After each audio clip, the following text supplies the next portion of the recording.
How to play Bloodborne with friends PS5. Hey everyone, in today's video you're going to learn how to play Bloodborne with your friends on the PS5. Yes, it's possible, even though the game doesn't make super obvious at first. I'll guide you step by step. Let's get started. Step 1. Requirements. First, a few quick settings you will need.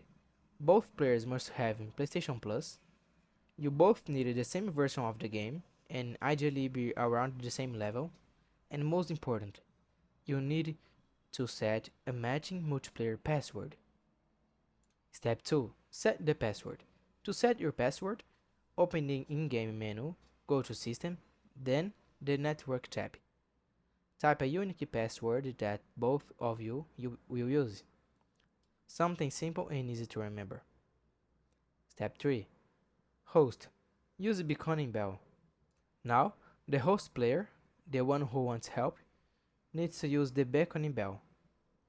You can buy it from the inside shop in the Hunter's Dream after gaming at least one inside.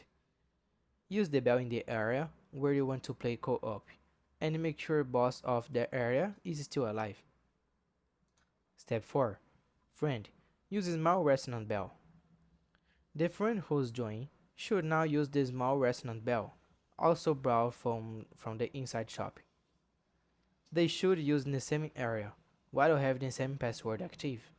Now, just wait a few moments, and the connection will begin. Step 5. Tips and troubleshooting. A few tips. Stay within 10 levels of each other for best results. Both players should be in the same area when using the bells. If it doesn't work right away, try restarting the game or resetting password. And that's it. Now you know how to play Bloodborne with your friends on the PS5. If this video helped you, feel free to like and subscribe to the channel for more tips like this. Thanks for watching and good luck out there.